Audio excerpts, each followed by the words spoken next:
Where are you at right now? मुझे लगता है कि आप डायरेक्टर बनना चाहती हैं, पता नहीं क्यों मुझे लगता है। मुझे मालूम है आपने एक डॉक्यूमेंट्री बनाया है। बना रही हूँ, अभी खत्म नहीं है। अच्छा। मैं this is my third fourth documentary. I did 2 documentaries for films division. मैं पहले कर चुकी हूँ, तो I am experienced in it. मैं बात नहीं करती इन चीज़ों के बारे में। आई नेवर टॉम मैं सोशल मीडिया पे नहीं डालती हूँ मैं ये कर रही हूँ, मैं वो कर रही हूँ। I just quietly go about my work. What is important कि मेरा काम अच्छा होना चाहिए, I should be happy with it, release होना चाहिए, दिखना चाहिए। That is what is important to me. तो मैंने कभी बात नहीं की इन बातों के बारे में। Yes, I would love to direct, कुछ करूँगी ज़रूर, but I would love to act also. अच्छा, क्योंकि आप एक डॉक्यूमेंट्री रमेश जी के ऊपर बना रही हैं, क्योंकि you have interviewed half the industry. Yes, नहीं इतना भी नहीं है, बट यस काफ़ी लोगों को आपने किया है। तो वो तो आई सपोज शोले के 50th ईयर के साथ समवेयर उस सेलिब्रेशन में आ जाएगी। सो मुझे मालूम है कि वो आप कर रही हैं।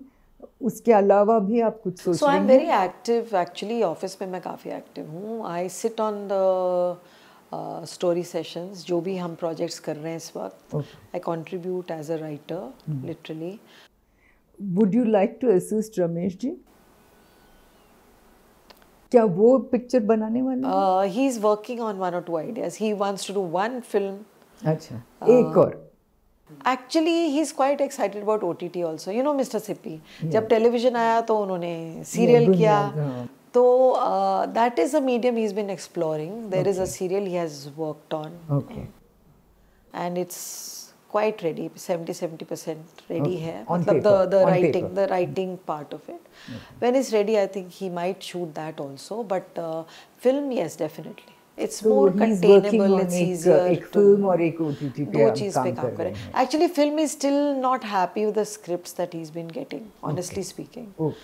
तो he is the kind of man, उनको अच्छा लगेगा तो ही वो करेंगे, नहीं तो वो करेंगे नहीं। Why do it? हाँ, तो why do it? तो जिस दिन उनको लग गया ना, this is what I want to make, तो फिर वो मना लेंगे। अच्छा, okay.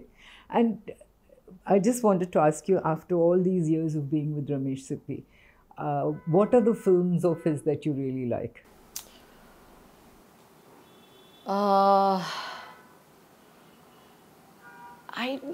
All his films are unique. अगर मैं देखूँ तो, जब मैं अंदाज देखती हूँ, it was so ahead of its time. बहुत मतलब कहाँ उस टाइम में कौन ऐसी फिल्में बनाता था।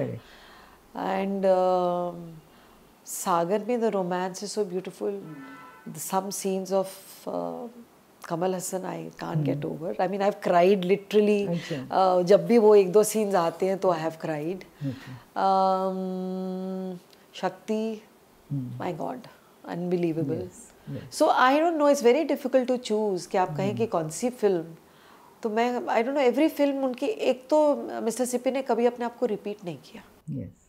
सी नॉर्मली डायरेक्टर्स का क्या होता है कि अगर एक हिट हो गई, अगर वो हिस्टोरिकल है तो फिर वो हिस्टोरिकल ही बनाते रह जाते हैं, बिकॉज वो एक कंफर्ट जोन बन जाता है कि ये वाली मेरी अच्छी चलती है तो चलो मैं यही बनाता हूँ। यू नो, थ्रिलर है तो वो थ्रिलर ही बना।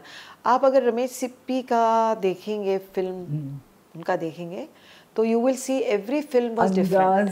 सीता और गीता अलग अलग, शोले, शक्ति, शान, all of them आप देखिए। उनकी जो बिग सक्सेसफुल फिल्म्स रही हैं वो आप सारी देखिए। और couple of them were not successful also, which is fine. कोई भी डायरेक्टर 100% हिट्स नहीं दे सकता लाइफ में। सो वो होता है कभी कभी, बट मेकिंग में कभी भी आप कॉम्प्रोमाइज नहीं देखेंगे।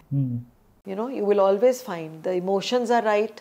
और हर अलग फिल्म है लेकिन वहाँ भी emotions right होती हैं, जबकि अलग सब्जेक्ट है। It is challenging. तो मिस्टर सिप्पी चैलेंज ढूंढते हैं।